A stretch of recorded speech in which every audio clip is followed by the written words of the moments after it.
આધાર card, leaving certificate અને passport size ના ફોટા આખી ઓરિજિનલ ડોક્યુમેન્ટ છે ને સાઈડમાં કાઢી મૂકી દેજે, બરોબર? તો પછી છેલ્લા દાડે પકડ ના કાઢતી તને કહી દઉં. અને બીજી વસ્તુ, તારી પેલી બેસ્ટ ફ્રેન્ડ બેનપણીઓ છે ને, યુવાના વાતની ખબર ના પડવી જોઈએ. આપણે પાડીએ ને તો કોઈને ગંધ ના આવી જોઈએ, એવું કામ કરવાનું છે આપણે, બરોબર? તને કહી દઉં. અને હા, મારી વાત સાંભળ, તું છે ને કપડા ઓછા લઈને તો ચાલશે, પણ તારા હોનાના દાગીના હોય ને એ બધા લઈ લેજે, કારણ કે છે ને આપણા ભવિષ્યમાં હીરા કોમ આવશે, આપણા છોકરાઓને એ કોમ આવશે, બરોબર? ઓ કરશન કેવો કે તું ને રામ રે કેવો.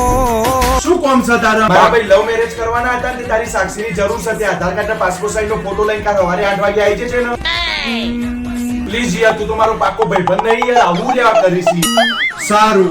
લોહીનો નતો સંબંધ, આ તો લાગણીની હતી યારી, દોસ્તી નામે હમકા દેવી ભાઈબંધી અમારી. હાલો, હા, હું શું કહેતો તો, કાલ સવારે 7 વાગે તું તારા ગામના ભાગોળે તૈયાર થઈને ઊભી રહેજે, બરોબર? હું તને ગાડી લઈને લેવા આવું. અને બીજી વસ્તુ, મોઢા ઉપર છે ને દુપટ્ટો બોધી નાખજે, એટલે છે ને કોઈ ઓળખવા ના આપણે, બરોબર? હાલો. હા સાહેબ, ટ્રાવેલર બુકિંગ ઓફિસ માંથી વાત કરો છો? હા સાહેબ, આવતીકાલે આપણે સાંજે 8 વાગ્યાની માઉન્ટ આબુની 2 ટિકિટ બુક કરજો, સ્લીપર કોચ. આધાર કાર્ડ હું તમને WhatsApp ઉપર મોકલું છું, હો ને?